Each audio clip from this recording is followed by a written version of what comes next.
When I was a kid, my brown skin and my turban were often the first things people saw. Before my voice, before my name. Sometimes those first impressions turned into words that reached me only to remind me that I was different. And when that happened, I would go quiet. And sometimes, somewhere inside myself, I still wonder, why didn't I stand up to racism? Why didn't I free myself from the shackles on my skin, rid myself of this burden I was born with, the burden of my colour? But some days, I didn't have it in me to fight. Some days, I'd rather just be a human than a hero.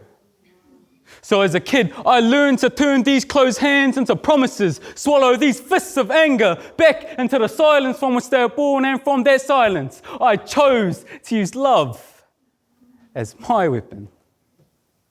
My father taught me about love.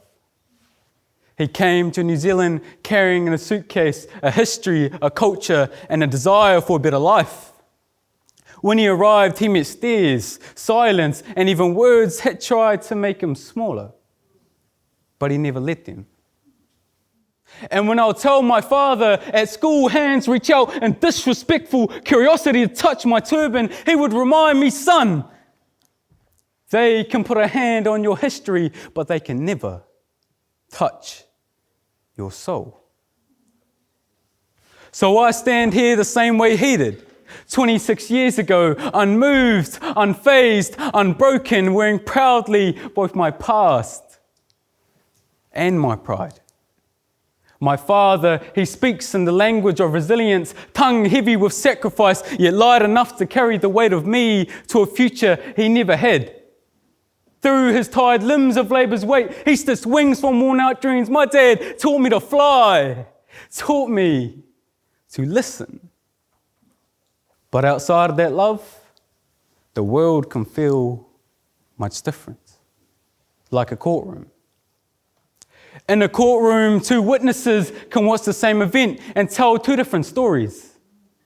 And in life, two people can meet the same person and have two different views of them. So how do we know who's right? In the courtroom of life, we don't listen to others, we listen instead to a version of others we've built from a first glance. And when we do this, we replace people with our expectations of them. In the courtroom of life, the most powerful moment isn't when someone speaks. It's when someone feels heard. Too many people in our society are unheard and isolated because their stories are constantly filtered through stereotypes. A 2021 Ministry of Health survey found that the most common form of racism in Aotearoa is verbal racism. Words spoken before anyone takes the time to listen. As a kid, I used to mistake assimilation for belonging, thinking that the price of being let in was to let go of parts of myself, to smooth my edges until I fit a shape the world would find less threatening, less different. Whakarongo ki a marama, listening to understand changes everything. When we learn to listen beyond what we see, we break down the barriers that create isolation and replace them with genuine connection. In the courtroom of life, there is a powerful difference between listening to rebut and listening to understand. So let me show you what I mean. Close your eyes for a moment. Imagine a taxi driver, a fast food worker, someone stacking shelves late at night. Now ask yourself, who did you see? Because I never described the face, and yet most of us saw colour. How do we confront racism if we don't even recognize it in ourselves? For that answer, we can look again at a courtroom. The problem in society is that too many of us listen like lawyers, listen waiting for our turn to challenge, waiting for flaws, waiting to defend what we think we know. That's listening to rebut, not listening to understand. Instead of listening like lawyers, we must listen like judges. Judges are trained to recognize their own bias, to set aside assumptions, to remove personal filters before reaching a verdict. That's listening to understand. In a courtroom, if a judge was to decide the verdict before hearing the evidence, the trial becomes meaningless. And in life, if I've already decided who you are before you speak, then my listening is just a performance, a waste of time. Diversity alone does not create racial harmony. You can put 100 different voices in the same room and still have no understanding. Racial harmony isn't built by pretending we're all the same. It's built when we take responsibility for the assumptions we all carry.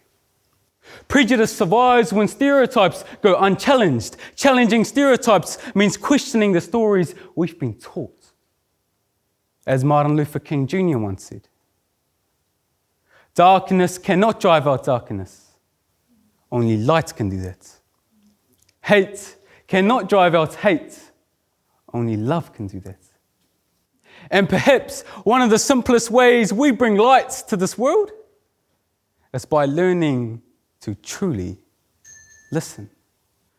One way we can do this is through a government-backed, youth-led national initiative, a digital platform where students share their whakapapa to teach others about their culture.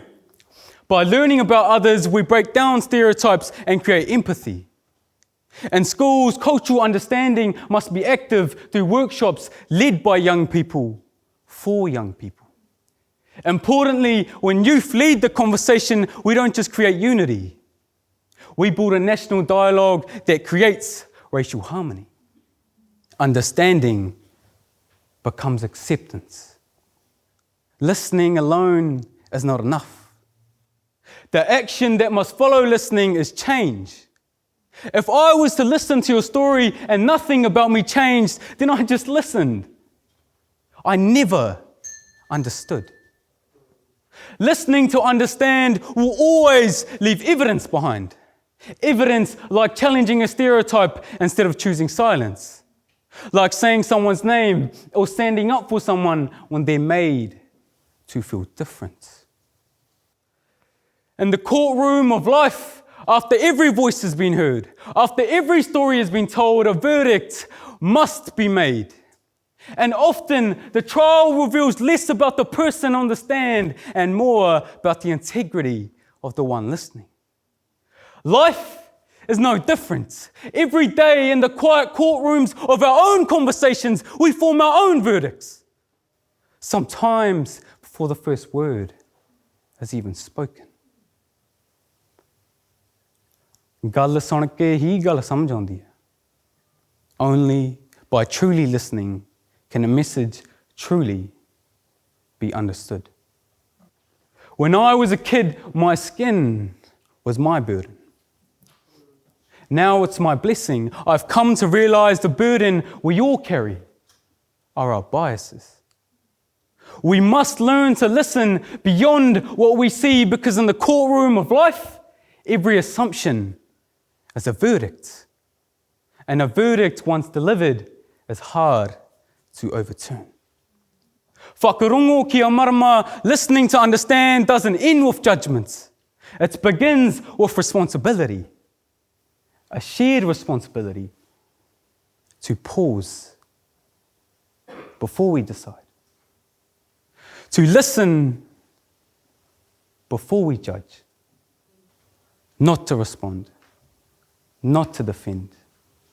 But to truly understand.